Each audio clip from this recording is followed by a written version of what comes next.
This is The Writer's Block with Sarah and friends. I'm Sarah, and these are my friends. Hey, friend. Hi. Hi. Hey, So today we're going to be reading a few pieces. We're going to be reading a couple. Is that us? Sorry. Oh, My fault. are those people? Are those people coming in? We're going to be reading a few sketches from Jerry Jankowitz, and I do apologize. Please correct me once we bring you on for the interview if I'm butchering your name wrong. And also, we're going to be reading a one-act piece by Amy Chowdhury Martin. So, without further ado, we'll go ahead and start off with the first piece by Jerry called "Bird Moment," Bird Bath, and we can go ahead and get going. All right. Oh, is that a skunk?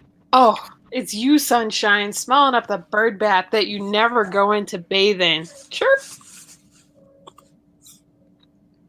it's me, Sunshine, just hanging out to get a drink. Get a drink in that bath when you're done. Pecky, chirpy, chirp, chirp. No, don't come in here. The water will be worse than it is now until this tub gets refilled. Why don't you just go up on the line about a mile from here? Well, I always take a drink before building nests, and today I've got orders for 5 new ones. This is going to be one busy day. Chirp. I did poop on a car once before work. It was fun, but I don't do that normally. Sunshine, I got some bad news for you. I was chosen to tell you to move out of this neighborhood and you should just fly away with your whole family, all 25 of you. Get out, you smell, you don't build nice houses, and your clan eats up all the local food. Go poop on cars. Chirp! Pecky, you act like no one has ever tweeted me out. There's always some cat chasing me or some human running with a broom to stop me from building a nest, but I always seem to get it done. Chirp, chirp. That's not true. You don't even look like one of us anymore with your dirty feathers. You don't fit in. Chirp! Take it easy now. I fit in. When this neighborhood was about to be taken over by robins, I got them out of here. When the falcons moved closer, I pushed them back. No foe will come near me. Chirp, chirp, chirp. That's because you smell so bad, not because you're scary. Chirp, chirp. Hmm. I'm not scary. I work hard, and my feathers may look rough and tough, not homeless. Chirp, chirp. You look like you haven't cleaned yourself in months, and your scent verifies that. But I'll give you an option. Don't come near this bird bath ever again. Chirp, chirp. That's impossible. I need this water to finish off the inside of new nests that I put up. Chirp, chirp. Too bad. Guess there won't be any new nests for the next year. We're hoping something bad happens to you. Chirp, chirp. You're threatening me? I should hang you from a wire line upside down. Chirp, chirp, chirp. Yeah, I'm threatening you. You're not wanted anywhere, not even on the golf course. Golfers hit more balls at us when you're around. You act like I'm a size 15 skunk. I'm just a bird, size 2. Chirp, chirp. Your odor is like a size 50 skunk, pal, and you don't seem to get it. Chirp, chirp, chirp. So I got the V-neck gang to be arriving, and if they see you, their order is to push you out of here. I think I got it. You want the V-neckers to push me out of your territory and for me to find a new territory. That's odd. That's Sure. not odd. That's what we want. Chirp, chirp, chirp. Okay, any preceded order here on your territory, I'll let you finish and I'll move on out. Chirp. Bird deal. Bird deal. Deal. I'm moving out to finish the nest the V-necks want in their neighborhood. You can finish your 50 family nest. Ooh, wait. Unbird deal. Chirp, chirp, chirp. I can't build 50 nests. Too late. A bird deal is a deal for life. And away I go. You build them. Chirp. And scene. That was the story I needed in this time. All right, so you can go on ahead for the next one. I'm gonna remove this costume, which I don't think showed up, but Oh. oops, I just now saw the birds. this is mirrored and it's really hard. I There we didn't go. have a bird piece. I wish I did. It's totally a normal hat. Totally not a Christmas ornament. Let me just put it back in the box here. Ah, okay.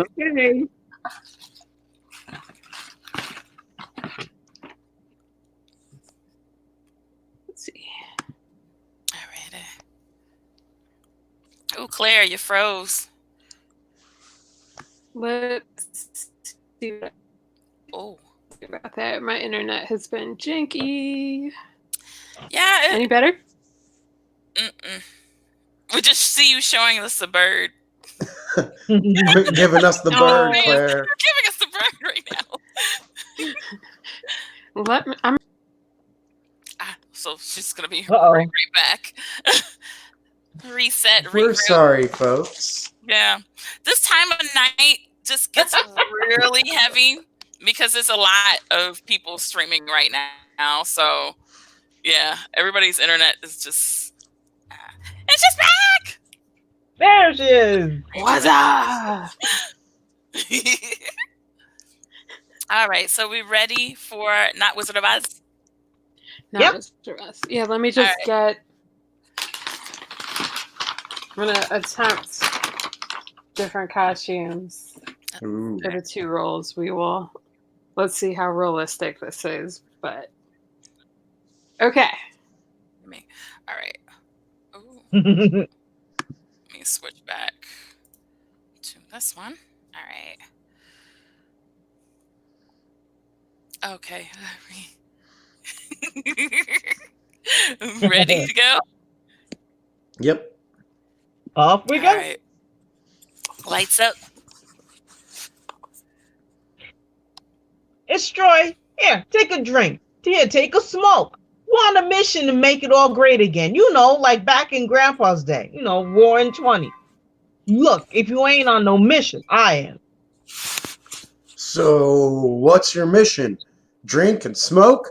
Make whiskey company rich and the tobacco guy kill you?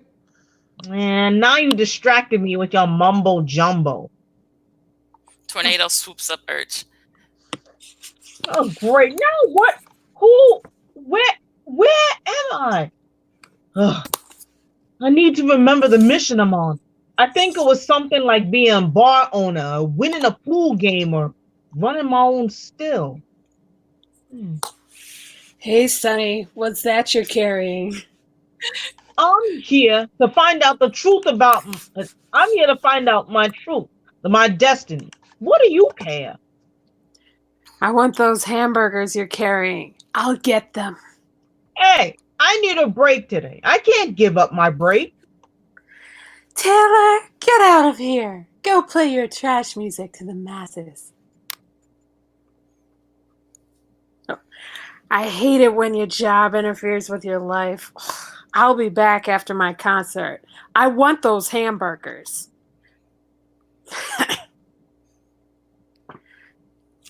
Now, you want to know the secret of your life? Then you have to follow that road of yellow Steeler jackets that we got on sale at QVC. Yeah, I'm not too good at following. I'm pretty good at being an independent thinker. Except since I've been feeling great again, I've not done much thinking. Go on, get out of here. Follow. Look, if I have to shoot you with this taser, I will. But follow, you fool. Go on, get out. I'm running as fast as I can. I will need that break today. Oh, check this out. A guy escaped from the circus. Hey, Ert. Yeah, I know who you are. Let me go with you. You never know when you're going to need a good partner. My survival rating is 8.8. Hey, Fred, you old fool. I've known you for years. I like your kind. Hey, let's go follow these yellow shirts. Look out, there's somebody wanting those burgers. And it's me. Hey, dude, I want a Bronto burger. I'll gladly trade. Well, I want a burger snap. My buddies in the Masons, the water buffaloes, wouldn't believe it. I've been influencing people for 10,000 years. I'm the original alien. You're aliens. You're the ones to blame that I have too much to choose from. Look, I'll make your life really easy. Give me the burgers. I'll send you back home. Seriously, what do I have to do nowadays just to get a burger? I said I need a break, but if you can get me home, then do it. Hey, buddy, ever think about changing your name? Seriously, give me the burgers. I'll rename you Search. You'll be the biggest name in the 25th century. You will be the god of information. Yeah, leave me alone. Okay, don't say I didn't warn ya. What's this, Fred? A mummy? Hey, wake him up. You can do it with your alien powers and send me home with him. I don't think that's smart. He is awake. He's meditating, thinking about the future, the past, everything in between. He's kind of like you in that other place, at peace, not worrying. Mummy, wake up and tell me my destiny. What am I supposed to do? Follow the yellow jerseys. Just root for the Steelers. Now back you go. Urch, you're awake. I can't believe you survived a tornado whipping you up and skipping you off to Potter's Field. Man, they said you'd awake. You okay? Never been better. Now, what time is the next Steelers game? And scene.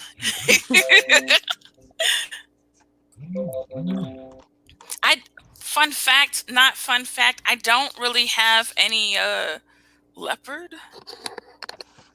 I have leopard, but not Fred Flintstone leopard. So I had that's zebra, isn't it? That is. I thought that would have been confusing to have a cat print. It's like, wait, it's a cat. But he's an alien. I love it. All right, so got the last piece for Jerry. It's called Legs in the Afterlife. So we've got Legs, the spider, Felix, the cat, Nick, a human, Celeste, a human, and Jimmy, the sparrow. Oh, we've got a costume change. Here it is, basically. Yeah. Yes. I don't have stuff every week, but this has been a fun week for theme dressing. I love it. I saw the witch hat. Like, yes, witch. It's honestly a dog-sized witch hat that is like part of my Halloween decor, but I was like, oh, my time is now. Just now. All right. Yeah. So everybody ready for legs? Everybody's ready for legs. All right. So lights up. From this corner, I can see all 8 corners of the universe. Oh, there they are. The non-moving bodies.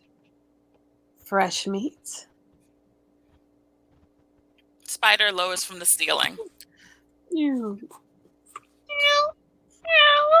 Just a little lower and I will swat you and eat you. Go ahead, eat me. I bite back, big furry 4-legged breathing thing. If you bite me, I will definitely eat you. Ooh, The cat knocked the spider to the floor. you gotta be fast. My name isn't Legs because I'm slow, furball. The spider flees behind the bed headboard and catches his breath.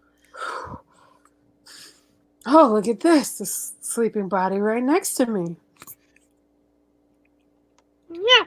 If I see that bug again, he's as good as dead. I'm going to lay here patiently. Hey, I'm over here going to bite this owner of yours. Chomp. Oh, so good. Chomp, chomp. Oh! Inserting position into Nick's sleeping, he wakes up from the pinch. Celeste, did you scratch me? Wowee! On the back of my neck.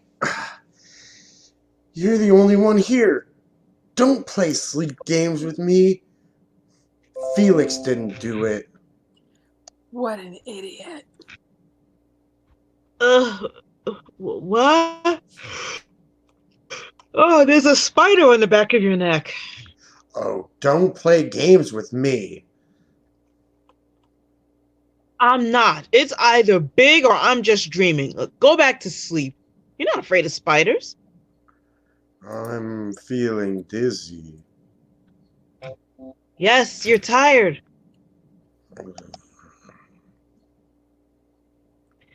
Oh, so what was I dreaming about? Oh, yeah. Ice cream. That's. Mmm. Oh, Chomp. Ugh, well, this one doesn't taste good anymore with my venom in it. Time to move to the next. Nick stops breathing. He's dead. Now this one. Maybe I can get her in the arm.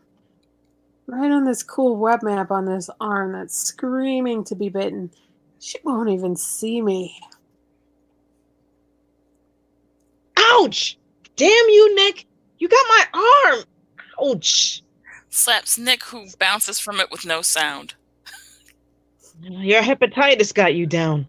Ah, I bet it does. Stop waking me. I am dead.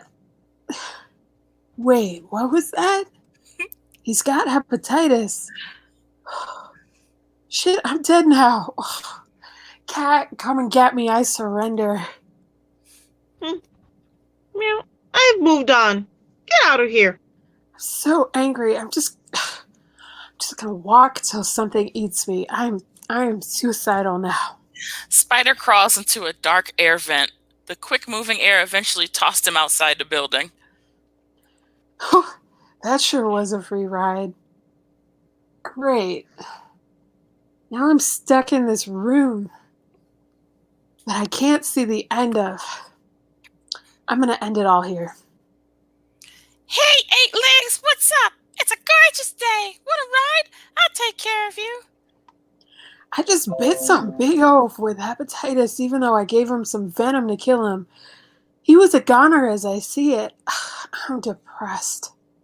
If you're giving up, I'll just pick you up and drop you off near a crowd. They usually scream and kill 8 Legs like you. It's definitely fun to watch from the sky. I'm a goner. Listen to me. Listen to me. I am a goner. I haven't had fun in a while. Up we go. And putting the spider in its beak flies a bit to an outdoor barbecue. Oh man, my leg broke off in that dumb bird's beak. I remember that song, Free Fallin'. Where's that furry four-legged creature when you need it? Or that screwball bird? Pow! Splat! The spider died, now entering the afterlife. Great! Now where am I? I'm seeing white objects, bright lights, walls. Shit. This is what my mom warned me about. A haunted house. When some spiders die, they end up in a haunted house, and they're stuck there for centuries. Kill me again, please. Someone now. I don't want to be here. I wanted my afterlife to be on a tiki hut by the ocean. And scene. All right, so we've got all 3 of these, and I see Jerry is still here, so we'll go ahead and add him on. Hey, Jerry. Hello, hi. How are you? Good. Thanks for coming back to our show. Oh, thanks for having me. Thanks for reading. That's awesome. Appreciate it. All right. So anybody? Oh, well, I guess first off, you could tell us, if you don't mind, a bit about yourself, like maybe how you got into sketch writing and things like that, and just in general. Okay, so can you hear me okay? Mm-hmm. Yeah. Okay, great. Mhm. So I grew up in Detroit. I went to Wayne State. I took a regular English writing class, and the teacher there told me just pull out the typewriter and start typing.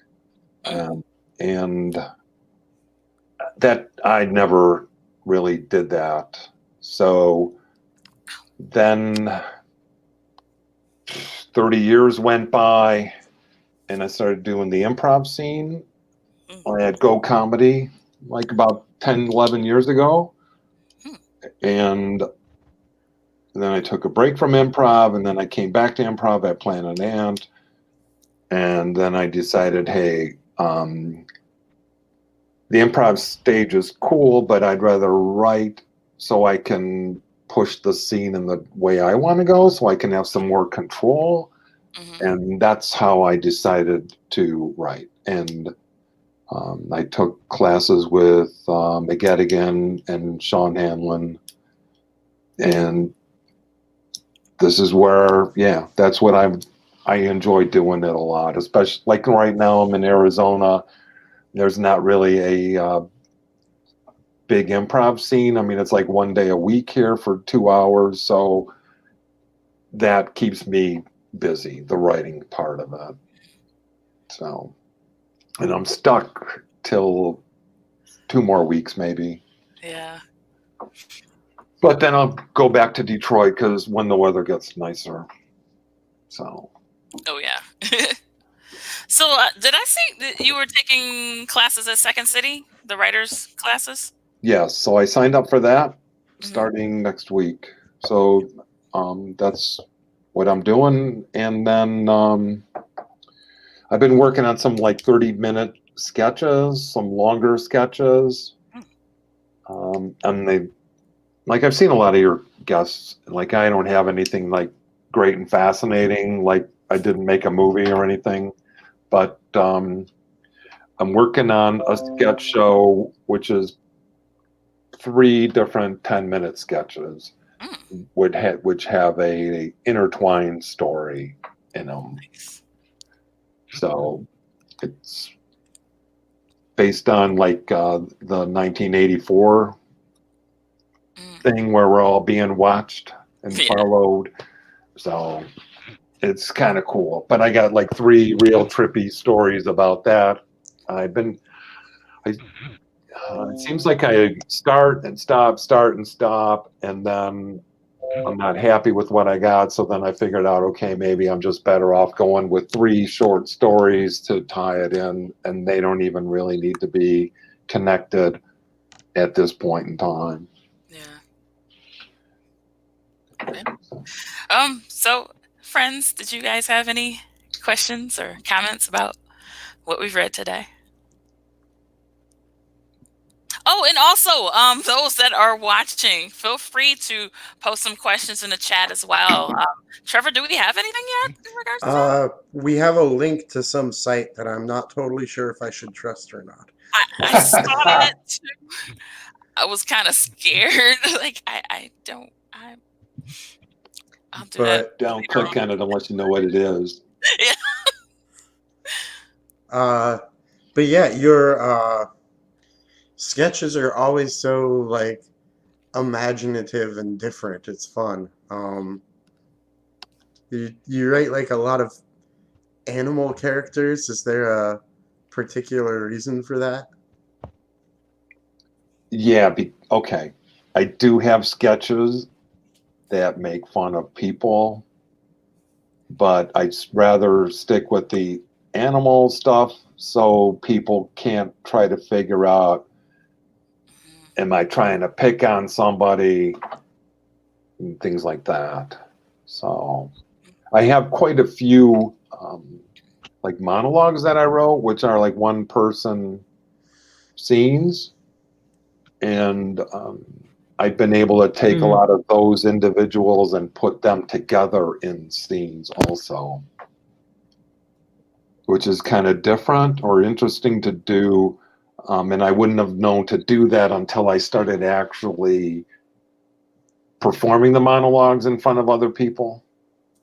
And then it's like, hey, I could bring in this character and I can bring in this other character. So if you're, let's say you're looking for a date, then I can always bring in a person that's also looking for a date or looking to better themselves, and then they stumble upon somebody who's searching for a date, and then the wackiness starts there too. But yeah, Well, I'm always looking for a date, so. So yeah, it's like I like dealing with animals. I just think it's a lot easier, or characters that we're already familiar with. So like the Fred Flintstone or the Wizard of Oz witches. The people tell me I write a lot of scenes that are disconnected because the characters are going off in different directions.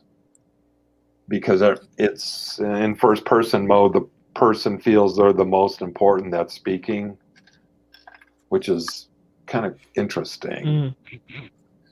Because when I was taking the writing class, Sean Hannon would say, if you give an actor 3 lines, they're going to like really drag it out and stretch it out. So you kind of make these things smaller. And I would just start laughing. I'm like, okay. And then we did the Hoffa show at Planet Ant, and I could see when a character or an actor did have 3 lines, they would really stretch it out. So you learn a lot when you take the classes. It's just not fun and games too. It's like I've learned to like directing, and I watched some of my older videos that I took when I studied some acting at Dramatic Art Studio and Actors Loft. And I watched these old videos, and they made me do lines sitting down and standing up and sitting down. So then I'm actually thinking that's what I need to, if I really want to do scenes on a stage, that's something to really go back and look at and actually tape it and watch it and see which one you like better. So, I did film acting. So I was in Zombie Apocalypse Redemption about 7 or 8 years ago. So, any other questions? I like your costume changes. Thanks. When we go through your pieces in particular, I'm like really just picturing how they would be staged, because it seems like there would be so much to doing them physically. I guess that's not so much a question, just like kind of going off what you're saying. Like I could get all these pictures in my head of like the birds at the bird bath, or we did the one with the singer of B-52s on like hosting a game show, and I felt like there's just like this whole other layer of it that we would have gotten from like seeing it. Have you gotten to like stage these at all, or working towards it? I'm looking at staging that, but I also think that cartooning some of these might be better. That would be awesome. Yeah. So if anybody knows any cartoon drawers at the Ant, let me know. That'd be great. Cool. Thank you. I would love to see that. That'd be awesome. Yeah. Yeah, there's a lot of talented people that come to the Ant and participate in the Ant, and it's just, I'm really grateful to be part of that community. When I first started coming to the Ant, there was like 3 people on Monday nights. Mm-hmm. Some of them try to keep spread out. One person kind of wanders off. Are they coming back? Right. And they come back, and it's like, oh, you're back. Thank you. Yes. But yeah, it's a lot of amazing people there, and even seeing your shirt too. Thanks, like for the independent welcome. comedy club. Yes, I can't wait to see everybody again and see all the stages and all the faces. Right, I can't wait to not stay at home. Yeah, it plays on your nerves. a lot. So I have a lot of yard work to do, and I'm working on that also. That actually motivates me to write stuff. I actually think of things while I'm just out there mindlessly doing tasks. Yeah. So Great. Trevor, we got any questions from the chat? So far, chat looks empty other than vandalism.com, which I do not necessarily advise you click on. Okay. I did not, to clarify. I'm just guessing here. yeah, with a name like that, they're gonna. You deserve to be jinxed, I guess. But yeah, we're all clear there. But thank you so much, Jerry. Yes. Oh, thank you. Thank you. Thank you. You know, feel free to send anything else. I'm not sure how much longer we're going. As far as I know, with the governor Whitmer, that we've got about 2 more weeks left. So that's as far as we know. But if it goes a bit longer, you know, feel free to send us some more material. We'll be glad to read it. Okay. Thank you. Thank you. You're welcome. You're welcome. Bye-bye. Have a good night.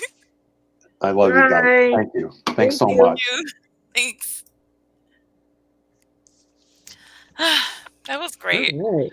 Like, I love having people coming in to the chat. To come in and talk with us live and interview and everything. It's always good to see the perspective of the writers. And True. talk with us live and interview. Oops, shut up.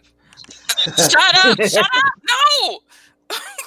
No. No. I was trying to discreetly see if there were any viewers in the live chat right now, and it just opened it all up. So I so much for discretion. Whoops. Oopsies. No, that was cool. We've done a bunch of his pieces now, so it was cool to meet the person behind it. Yes. Yeah. That's great. Okay, so we will go on next to our next piece. It's called Quinoa Cheetos. In summary, Jill and Andy are flying to Tahiti to celebrate their 10-year wedding anniversary and are crammed in the back of this coach flight, so their differences magnify, like quinoa and Cheetos. So we'll see if their differences hinder or help rekindle their marriage. So we'll go ahead and get that started. I don't know if anybody needs to do any costume changes or not. Everybody all good? I need to up my game next week. This is a strong week for me. A lot of weeks it's just I don't know, necklace, I don't know. Right, let me bring it up to Apologize in advance for my accent. I was trying to do the accent earlier today, and I don't know why now. I used to be okay with accents until about 5 years ago. Everything comes out Jamaican now. So I'm definitely going to see a dialect coach once this is all over. So if anyone out there has any pieces with any set in the Caribbean, send them in. Send them in. Go ahead and submit it. Bam, there's our ticker tape right there. Send your screenplay, your sketches to the Writer's Block 2020@gmail.com. So, yes. Smooth with the advertising, Sarah. Smooth. I'm trying. It's getting better every week. Every week it's getting better. All right, so we'll go on ahead and start with... This cat is crawling under my legs. Okay, the setting for Quinoa and Cheetos. Lights up on interior of an airplane. Loudspeaker announces in a French accent, bonjour.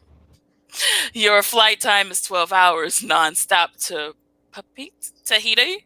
I should have looked that up. Andy, a casual tall man, enters easily carrying his bag. Right behind him is Jill, dressed stylish, struggling to maneuver her large Louis Vuitton case, an overstuffed backpack, a large tote bag, and a purse down the narrow aisle. Her stuff brushes passengers and aisle seats, and as she turns to apologize to one, she bumps into another, repeating, "Excuse me," or "I'm sorry," Excuse me. emphasizing Sorry, the sorry, slimness and tightness of the aisle. sorry. Excuse me.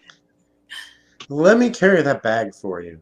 The weight of the bag throws Andy off a bit, and the two of them continue down the aisle in this mayhem manner.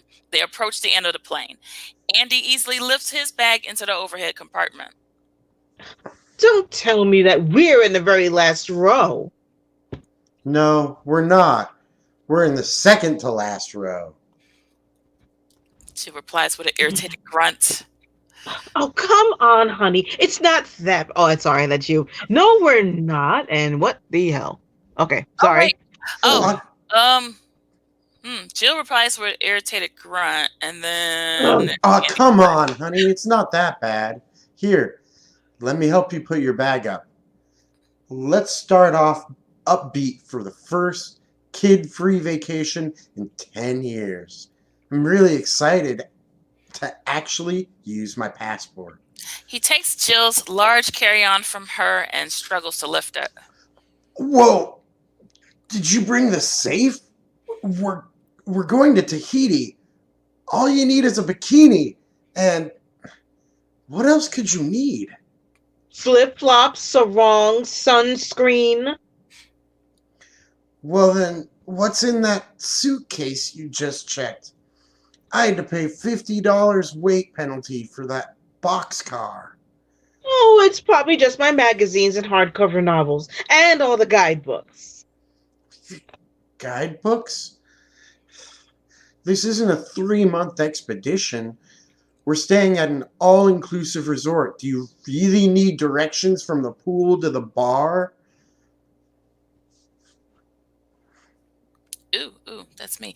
Andy attempts to sit in the window seat, but the lack of leg room pushes his knees up to his chest. Jill, you better sit here. I just don't fit. Jill maneuvers around Andy to take the window seat, and Andy sits in the aisle seat. Fade out. Fade in, sound of a crying baby is heard. Wah, wah, wah. Andy's seat is reclined, and he's listening to his iPod. Open book resting on his chest, and he's dozed off. Jill's seat is fully upright, and this allows the audience to see her. She struggles to recline her seat. Andy! Andy!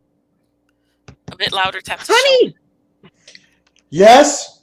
shoulder, removes his headphones. What's up? I can't recline my seat. Did you press the button? Duh. Andy reaches his body all the way over Jill to push the button on her armrest near the window and jiggles the seat back and forth. He inadvertently smushes Jill. It doesn't work. Why don't you just call the attendant? Jill pushes a button on her armrest and a ding sound is heard. The attendant appears. Oui, madame. Excuse me, but I can't get my seat to recline. I am so terribly afraid that seat does not recline. In French, we say it is hors service or out of service. But I believe you Americans say it's broken. Can I switch my seat then? I am so sorry, madame, but it is a full flight. Oh, come on. I saw empty seats in first class when we came in. Huh? You did not purchase a first-class ticket. Therefore, I am afraid my hands are tied. Would someone help? Yeah, and keep it coming. Attendant leaves. Jill turns to Andy. It's our 10th anniversary, and you've got to buy his cattle seat, and you've got to buy his cattle class seats. Oh, Jill, come on. First class is like $8,000 ish. That's more than our whole trip. You know I'd switch seats with you, but I can't sit like a pretzel for 12 hours. My yoga teacher could do it.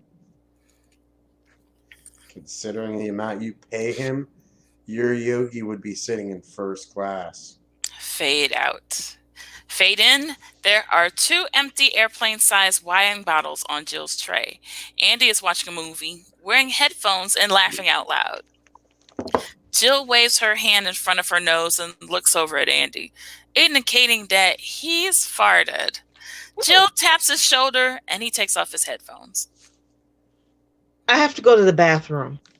Andy unbuckles his seatbelt and stands up to let her pass. Jill stands up too. Do you have to go? Nope.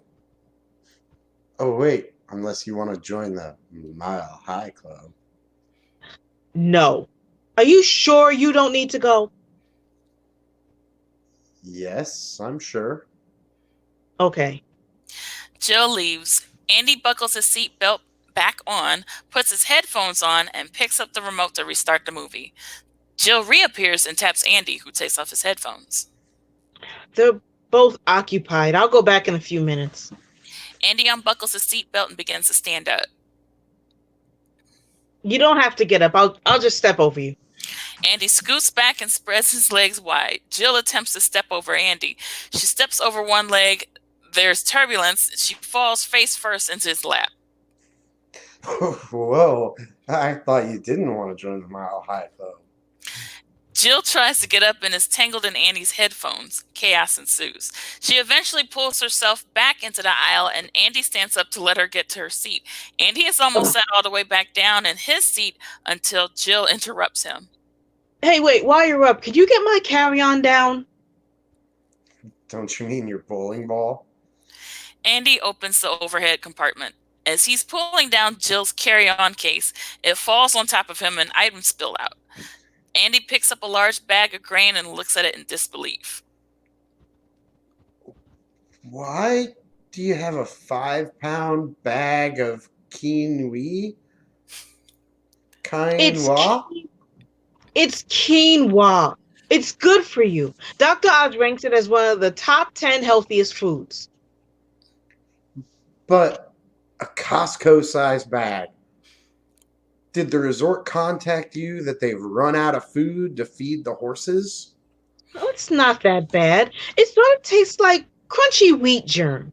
Jill proceeds to pick up and repack spilled items, including numerous other large bags of health food. So it's basically a healthy step below a rice cake. Yeah, pretty much. Laugh together. I'm not sold. I'll stick with my Cheetos. Oh, look, the bathroom's open. Can you let me out, please? Fade out. Fade in. Andy sleeps soundly. There are 4 empty wine bottles on Jill's tray. She tosses and turns, trying to sleep. Sound of crying baby. Wah, wah. Again, she looks over at Andy and waves her hand in front of her nose, indicating smile.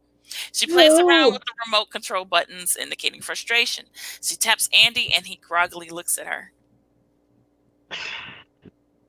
Honey, I'm tired, but I can't sleep. I want to watch a movie, but I can't figure out how to work it. Andy groggily holds the remote up towards the screen and pushes one button. Jill rewards him with a quick smooch. Ah, thank you. Now go back to sleep. Andy looks at her with disbelief. Jill puts on her headphones and stares at the screen, engrossed in the movie. Jill?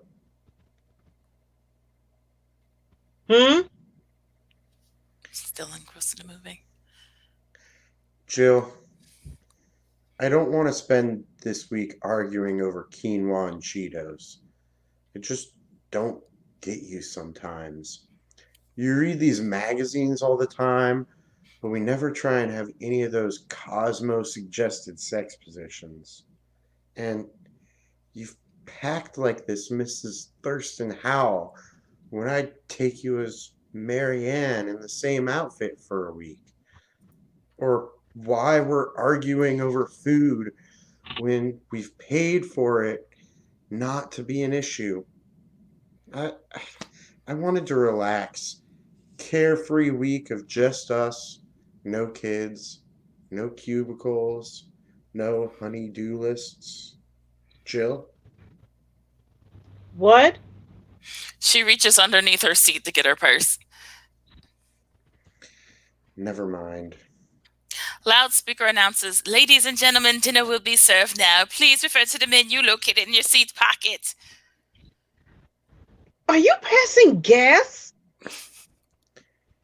Yes, but you may want to speak up because the man in the third row up there didn't hear you. You've been farting since yesterday. Okay, so maybe it's that bowl of beans and cornbread I had last night, but I don't think this morning's chili dogs had anything to do with it. Ugh. Where did you find time today to have chili dogs? I had a 20-minute wait for you at 7-Eleven while you were in the bathroom. Jill frantically looks through her bag. I'm trying to find my earplugs so I don't have to hear this baby all night. I made sure to put them in my carry-on because between your snoring, street noise, and any other potential hotel noise, I'm doomed without them. Small pills spill from her bag. No! Jill bends down to look for her pills. What's wrong? I just dropped some of my sleeping pills and I need all of them. She crouches on the floor and reaches in front of her seat. I found one. Oh, I see another one underneath your feet. Just raise your feet up a bit. Andy struggles to lift up his legs and contorts his body some. Jill crawls farther underneath the seat. Okay, I'm trying to reach it. Okay, I got it. Ow! What's wrong? I can't get my ankle out. It's stuck. Jill tries to maneuver herself out. She flops her head and upper body down on the floor of the aisle of the plane and looks down the aisle. They started the dinner cart up front. Let me help you. Andy tries to help and his butt ends up near her head. Jill moans at the smell. Ugh, you're still farting. Why don't you take something? What do you recommend? You're the only one who seems to have brought the whole Rite Aid with you. Andy unbuckles his seatbelt and bends down and tries to pull her by her arms. Ow, stop! Okay, I was just trying to help. Here, let me try this. He lifts up the armrest, leans across the seat, and reaches down to try to loosen her ankle. Can you see where it's caught? I can't see it yet. Wait, I've almost got it. Andy leans farther towards the door and slips off the seat and falls on top of her. His butt lands near her face. Chaos ensues, and they flap around as he strains to get back up and off of her. She takes a whiff and cringes. She frantically grabs for the barf bag and hyperventilates into it.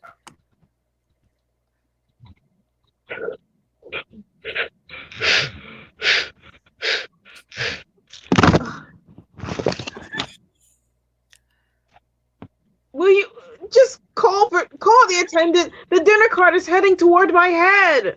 Andy slowly stands up and reaches up to push the attendant button. His stocking feet step over Jill's face. She moans at the smell and goes back to breathing into the bag. Oh. That reminds me. The menu is lying near your head. Can you hand it over? Jill reaches around the floor with her arms. She hands the menu to Andy. He sits back down and glances at the paper. I think I'll have the chicken with white bean cakes. Ooh, they have champagne. Do you want some? Just pass me my wine, please. Andy hands her a glass of wine. She lifts her head up a bit and tries to drink. Wine spills onto her face. Andy continues to read the menu, oblivious to the spill. He suddenly jerks and shakes, simulating turbulence. A bing sound is heard, followed by, "Ladies and gentlemen, we're experiencing some turbulence. Please return to your seats and fasten your seat belts." Attendant is seen approaching and heard saying, "Monsieur, you need to fasten your belt." Madame, you need to get off the floor and fasten your seatbelt. I'm stuck. Madame, the captain has turned on the... She can't get her foot out. It's caught under that seat. I tried to help, but... try, monsieur. Kindly step aside. Andy gets up and moves into the aisle. Attendant bends down on the floor over Jill and he pulls on her leg. She screams. The attendant stands up. I'll go for a doctor. My wife isn't sick. We need a repairman or a service technician. Madame, you must get off the floor and into your seat. You're blocking the aisle. I know. I've been trying to tell you that. It's not like the first class passengers are jealous because I'm fully reclined. Attendant walks away. Ask them if they want to switch. To herself, but loud enough for Andy to hear. As if I want to be down here inhaling fumes from my husband's socks. Where's that champagne?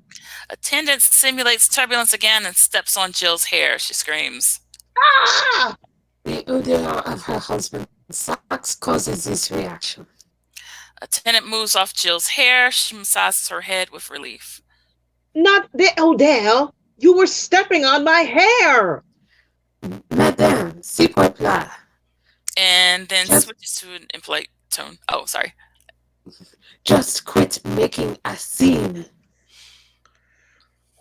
What are you talking about? My wife's foot is really stuck under that seat. What are you implying about my wife?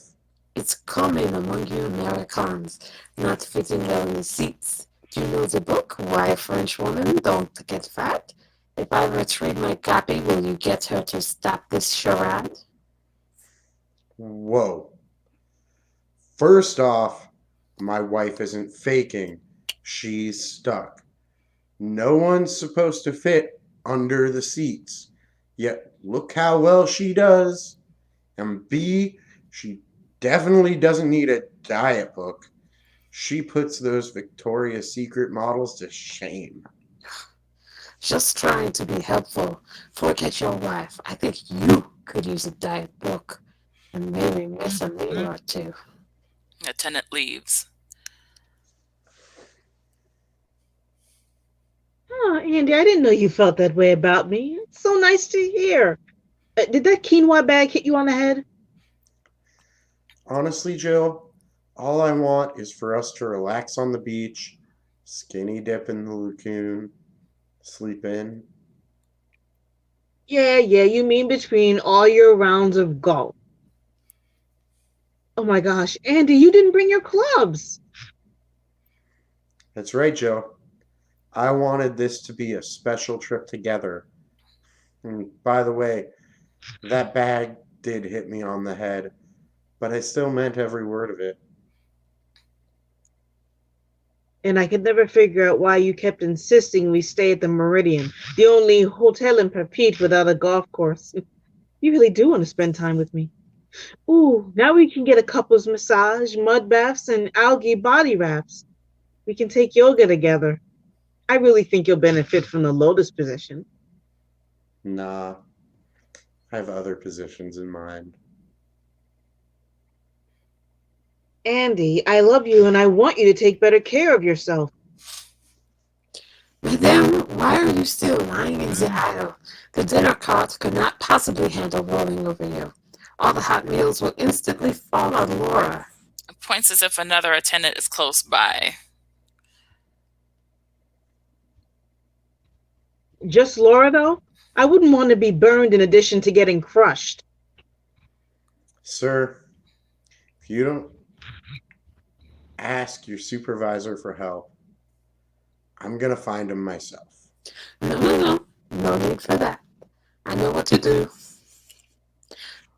Attendant speaks to the passengers in front of Jill and Andy's seats. Pardon me, but will you please move from your seats for a moment? Attendant crawls into the seats and bends over the seat in front of Jill's so that she's hanging upside down. The attendant then wiggles down towards Jill, head and arms by her foot, trying to untangle her. Jill screams. Wait, Ow! I see where the problem is. If you just push it over to the right a little bit. And Oh, yes. It's out. she pushed her legs up to her and Andy helps her stand up. Now I've got to go to the bathroom. turns to walk away, but then turns back towards Andy and says in a sexy voice, Why don't you come too?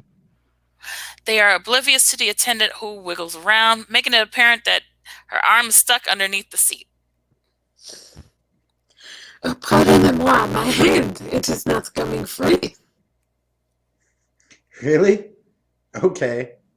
Andy grabs a bottle of champagne off the dinner cart. I see your hands are tied, so I'll just go ahead and open this champagne for us. And bring those Cheetos with you. Attendant continues to wiggle around and moan in pain. And pain. Claire, so I noticed something while you were reading. You sounded kind of a little robotic. I'm not sure what's going on with the sound there, although I can see visually you're not frozen or anything. But just internet's been really slow over here today. Same. And our names have disappeared. What happened? Oh no. Oh, our special guest is here. That's not Special cool. guest is here. Yeah, our names are not Yay. listed anymore. I don't know what happened. But yes, again, this is the Writer's Block with Sarah and friends. We write, we read, we perform. I think I saw somebody in here like, oh, y'all writers, huh? Ooh, ah. So, yes. This looks like a lot of stuff going on. So, yeah, we'll go ahead and bring our author on to the chat or to the stream. Miss Amy, hi.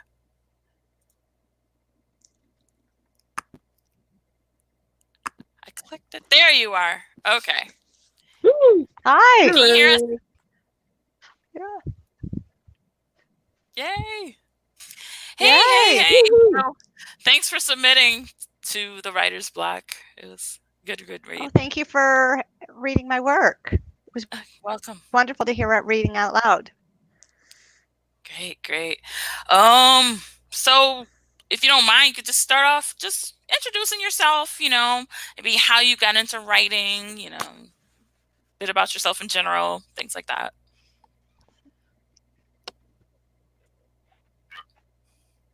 Okay. Sometimes I think I'm freezing up a bit. Let me know if that's a problem. Okay. Is it good now? Okay.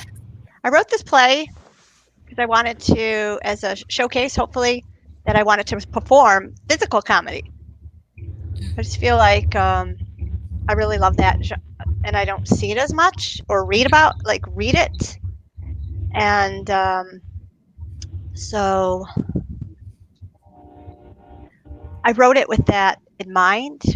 And I do, as I hear it and when I read it, I know it does, as a play, one of the difficulties is that it reads more as like on TV or like a screenplay.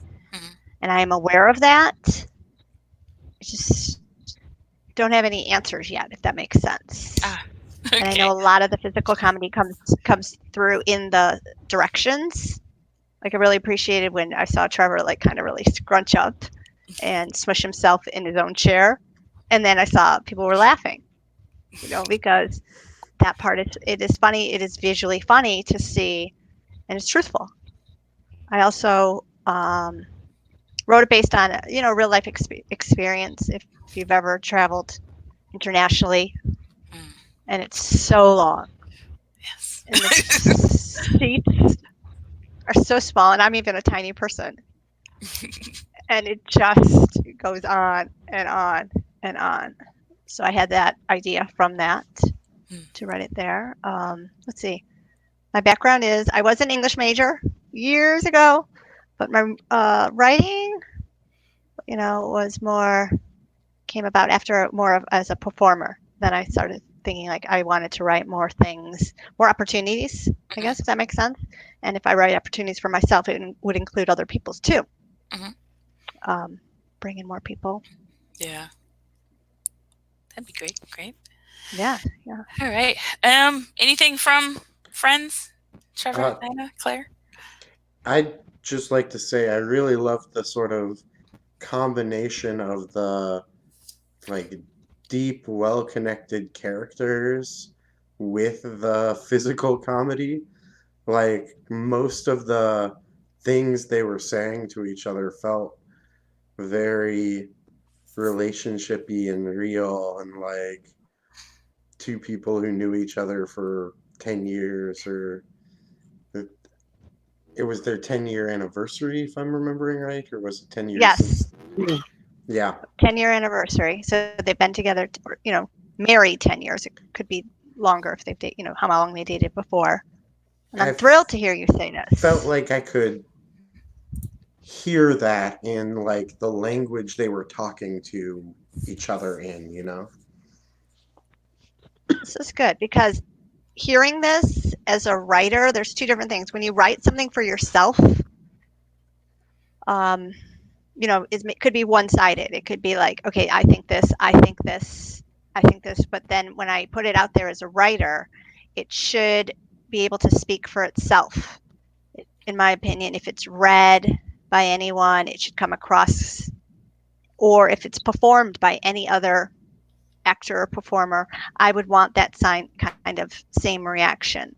And so maybe sometime as I listen to it, I might have put more stage directions in there that I might not need to, if that makes sense, that as an actress, I would give that decision to the performer that they could, pick up on the clues that I've given, that I might not need to spell everything out. Like there was one part in the beginning, Dinah, when as Jill, I had written something like Jill sighs because she's irritable.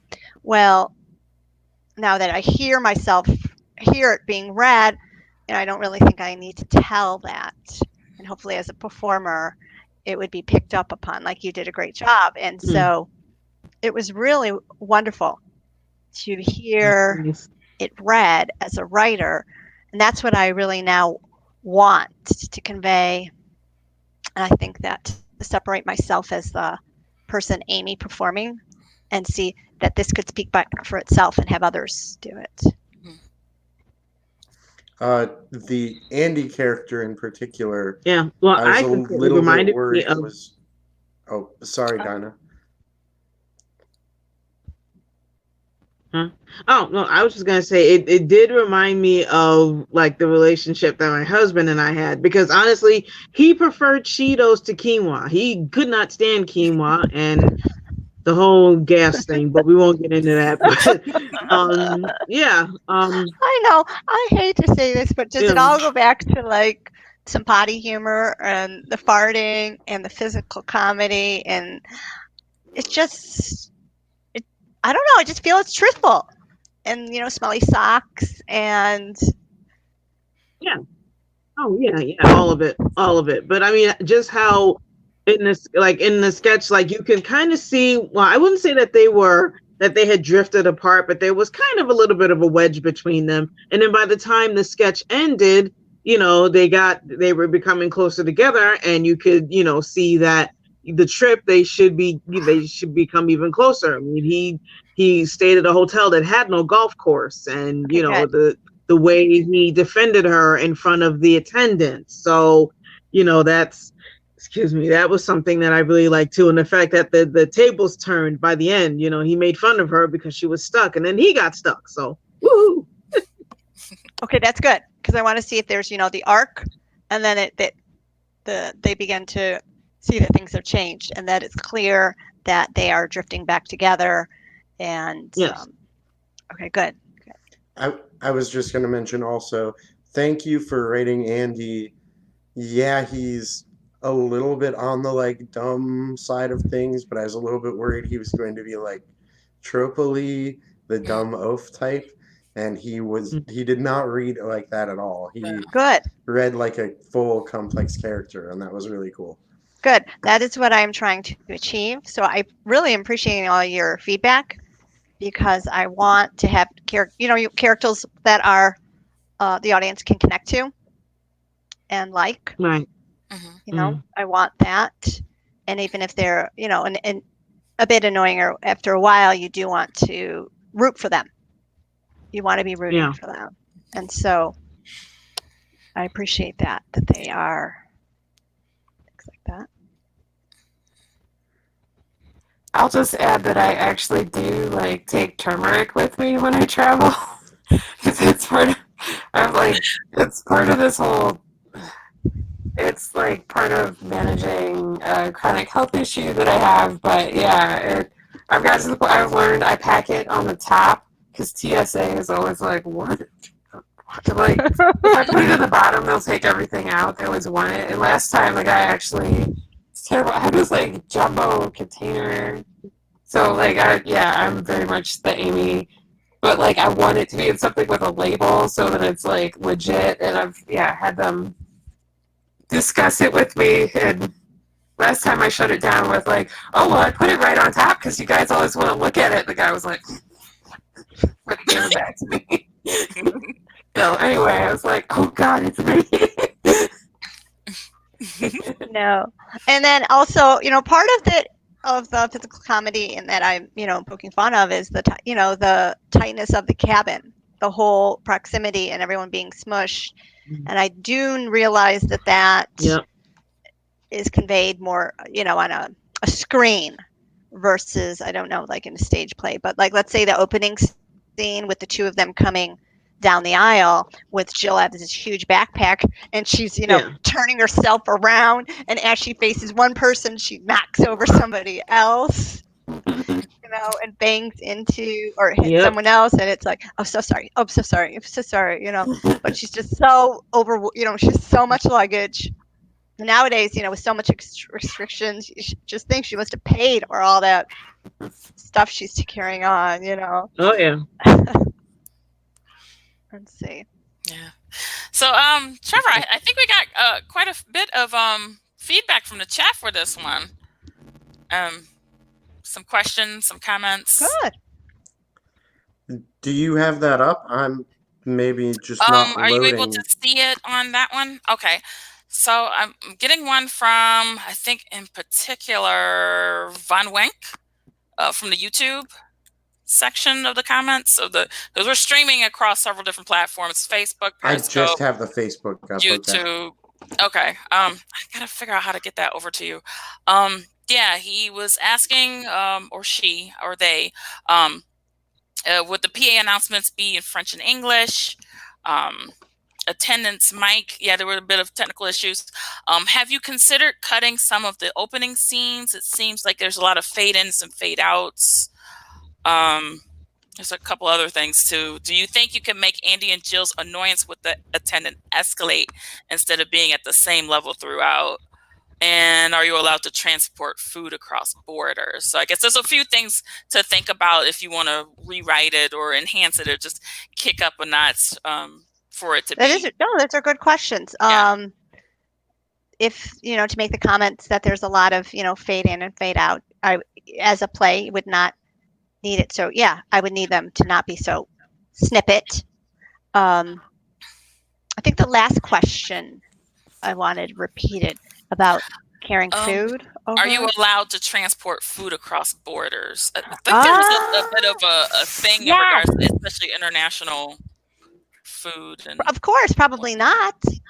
I wonder if it would be funnier, that she smuggled it or something like that. But Remember, nothing especially is what we more were just- important than transportation law and getting that correct in your play. right, and just what we talked about with Claire on how to, what some people think are so important, and that's what I was trying to think. Like, I think it's ridiculous that she's bringing this 5-pound bag of quinoa when she's going to this probably nice, beautiful, all-inclusive resort. It's going to have delicious food. Yeah. But that is, how did she, maybe that could be even part of, there could be a line about something like that. Maybe she had some, Andy, there was a feud between her and the TSA before, like, or, that, how she smuggled in this or something, or bribed him or something, Yeah, like logistic. That says a bit about her character, like feeling to pay for everything to be done and to be done right. And yeah, like a little bit of just the ridiculous of it, having to bring it a 5-pound instead of like a small 1 pound or a 3 pound. It has to be the 5 pound. Yeah, No yeah. exceptions. Why does she have to have hardcover novels or like, all this? Why can't, and I pack very practical, so that part is different. That part is not Amy. But there's a lot of people, they're packing their, and why is she bringing all this food? Why is she? But that's could be like, why she how she got past the TSA or the security with all that food. That's a good point. And him with his Cheetos, is that allowed? Yeah. I think so. I think you can say. His just as big? Is his like the small travel sizes? Is it family size bag? I think it'd be funny if he had like a big bag. The only thing he packed in his backpack was Cheetos. That is a great idea, Trevor. I think I'll try and fit that in somehow. Yes, like he has a super small backpack, and like he has just his bathing suit. Loose Cheetos in there. You'll never get that clean. Oh yeah, like maybe it wasn't even in the bag. Like it's just coming out of the backpack, like going down below. The clothing, like a handful of clothing. He's got one in his pocket or something. Yeah. Oh yeah, and it's on his. He's got to have the. Forgot about that. The powder on the their fingers. Man. Was there a question about the attendant too? Also, and there was the voice was supposed to be the attendant's voice was supposed to be spoken in English so that everyone would understand, but with a French accent. And then, could you repeat the question about the? Oh, there was one question. Sorry, I didn't mean to cut you off. No, would the PA announcements be in both French and English? Because I did notice when I traveled overseas, they were doing it in multiple languages. But would we necessarily do that with a play, or just I thought with it, quiet this is French a 10 in the minute. background? Yeah. Yeah. So since it's a 10-minute play, I was just working for succinct. If it was, a longer scene, I think it would probably be in both. I would think so. It would be in both languages. Let's see. And I did like that suggestion about whether their frustration escalated at the end with the attendant more so than being the same annoyance that's a good point. Yeah. So thanks for that idea. So I think that is it. Oh yeah. How did Andy not realize how heavy Jill's bag was before they boarded? That was the first question they had. How did she manage to put that past him? That also could speak a lot about where they are at their 10 years of marriage, like how oblivious he is to her packing and her packing style. Yeah. What I believe I have was that Jill is lugging it. Is it correct? I think that Jill is trying to lug it, and it's not. Andy has. Yeah, Jill is lugging it. Struggling the whole time, and Andy is watching it, but he has not picked it up yet. So that's what I just sort of had him like not really watching her packing beforehand, like sort of. Or just kind of like not saying anything till now. Mm-hmm. But that is a good point. Like why wasn't this discussion just done at home? They could have that could be a pre-discussion, like you're bringing too much, or Mm-hmm. like I think that we've covered everything in regards to it. It was a she and not my wife. I'm not sure what point of the play that would have been, but if you wanted to comb through that one to check on that. Too many name brand references. Well, that would only go for if this was a film, I thought, if my memory serves me correctly. Film, you can't really say too much about products, but in plays, because they're not recorded, you can. Is what correct me if I'm wrong on that one. Yeah. Yeah. I didn't think of that, but that's true. Or a lot you of could royalty. get some of that sweet, sweet Cheetos money. Sponsored by Sponsorship. Frito-Lay. Yeah, like Andy could be like the endorsement. Try and get them to produce it, right? Oh yeah. Especially if it's going on for like 3-4 weeks. Hmm. You're gonna need numerous Yeah. bags. Or like something like you're talking about, like Dr. Oz thing. We could make it like a spoof on Dr. O's Ah. or something, right? Dr. Ease. Dr. E's, yeah. Dr. Yes. So I'll have to go back and look at that. I think that was one. Yeah. Those. I'm trying to think what. Oh, it says her foot is stuck, not my wife's foot is stuck. That's what was the issue in regards to that line. She and Okay, I'll not take that. instead of my wife. I'll have to go back and look at that part and see and catch that. Oh, is that a line that Andy's saying? Yeah, I don't think I have the documents It's- up anymore, but You don't Also think it's possible that I misread it. I don't know which line specifically he's talking about, but It's okay. I can look at it. my guess is that they were talking to the attendant at that point. It was an idea, the whole something being stuck as to how could I get Jill to be like lying on the floor of an airplane.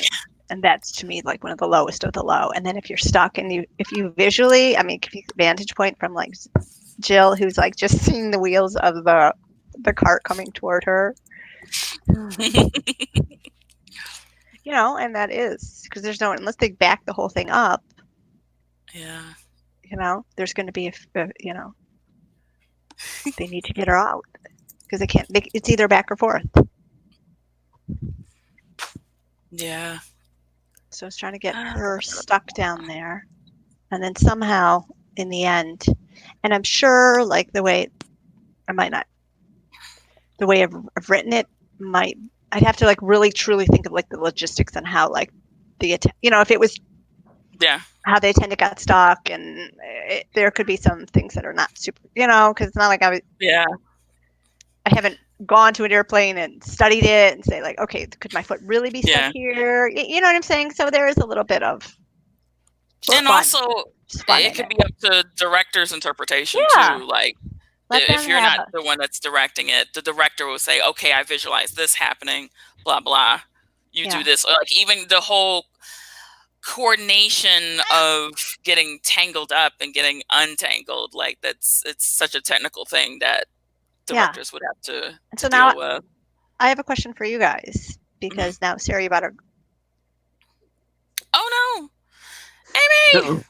Oh no! I have a question for you guys. I have a question. Like no, we didn't kick her out. She's got to come back. Now we're gonna have. Okay, here she's coming back. Let's put her back in. Here we go.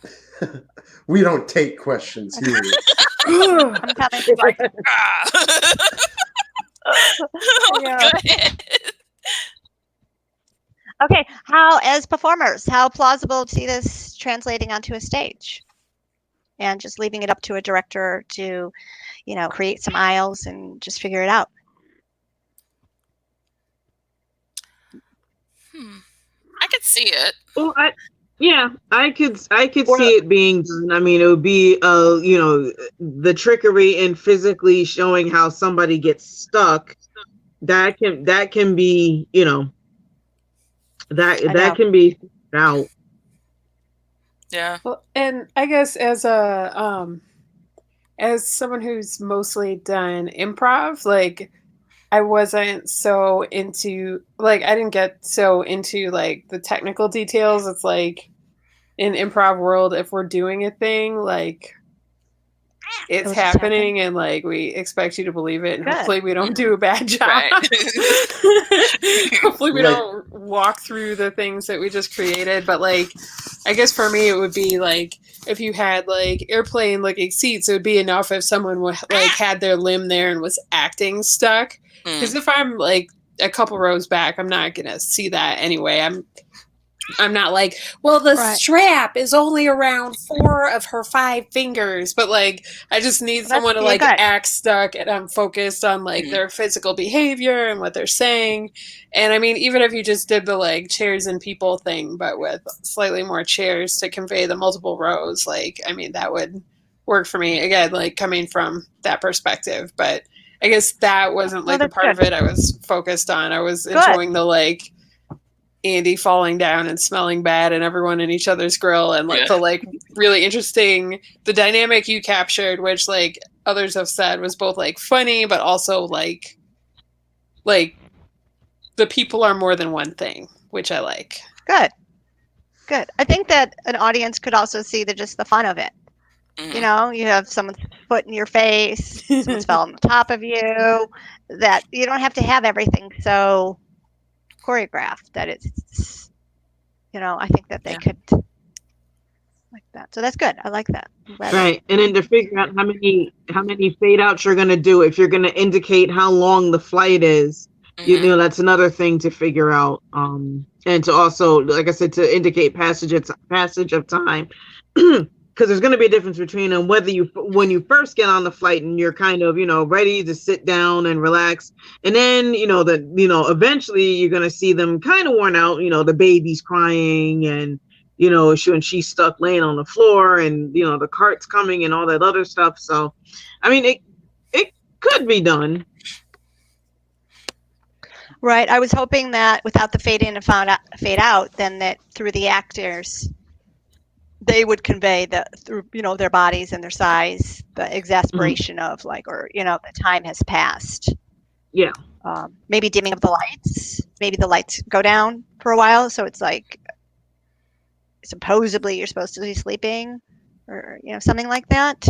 But I could think about that because that's a good comment. I like the bit of the increasing number of wine bottles with each fade Yeah. in. Like that's Yeah. yeah.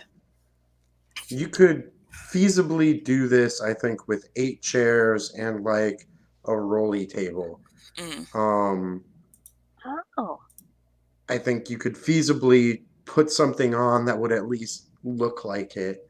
The one thing I'd be interested in, and this is maybe a bit more of a director call than a writer call, but you could kind of go one of two ways. Like, would you want the physical comedy part of it to be sort of played real, or would you want the physical comedy to like be played almost cartoony to the point where it's like while they're having these serious conversations?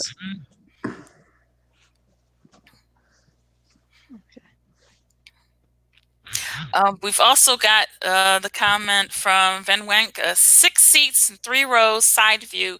The stage darkened except around the 3 rows.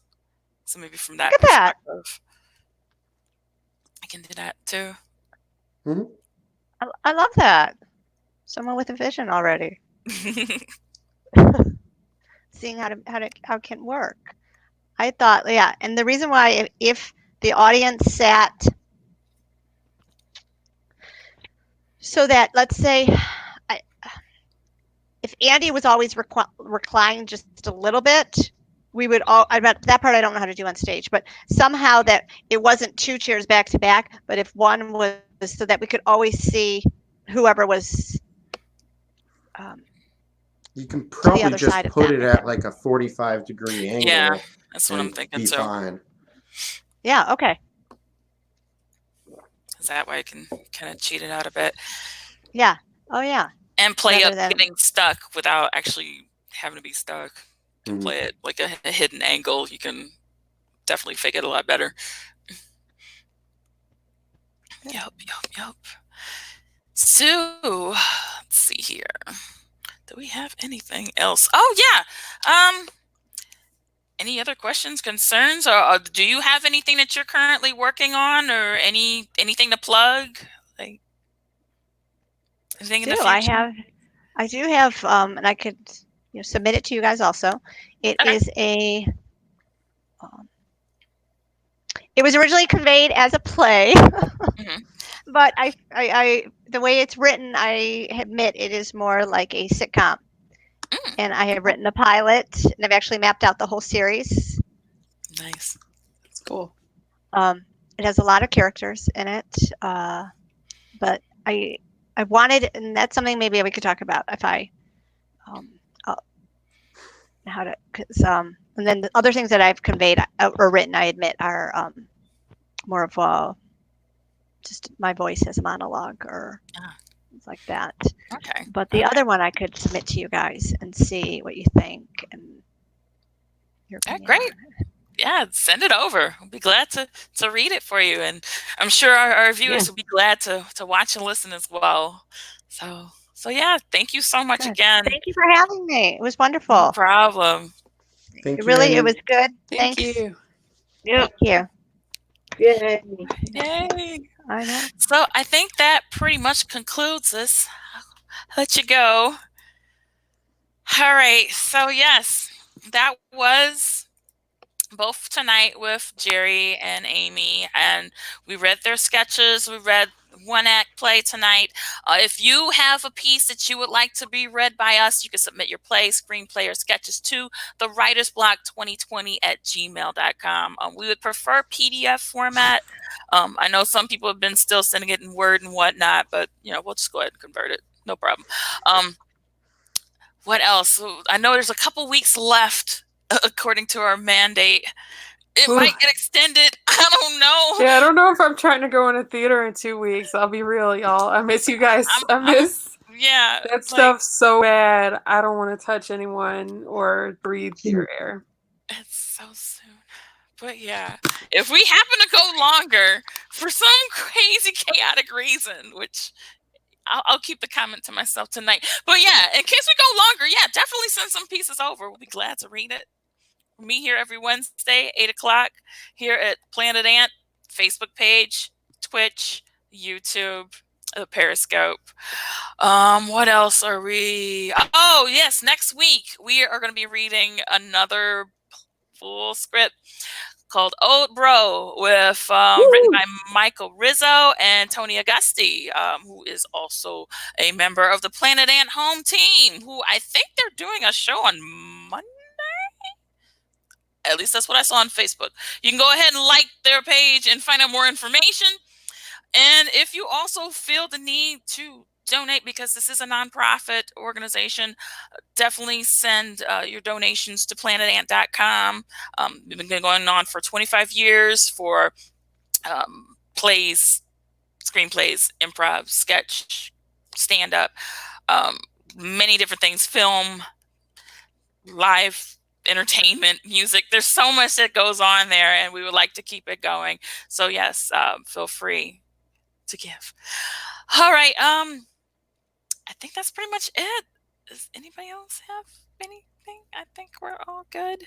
Anybody else doing any other projects or anything they want to plug? Any other streams? Anything? Not yet, but maybe in the future. Yeah, not yet. Okay. I'm live streaming my cat's birthday on Friday, but I don't have a link for that.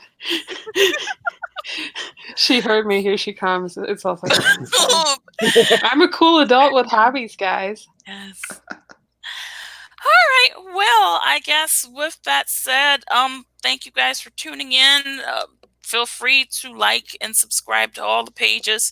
There is a live stream that happens almost every day, 7 days a week. There is a calendar, I think, on the Planet Ant Facebook group, the Facebook page. I'm getting really tongue-tied. I'm getting really hungry, you guys. So, yes, thank you so much for tuning in. You got to eat your delivery. I do. Have a good night, everyone. Have a good night. Good night.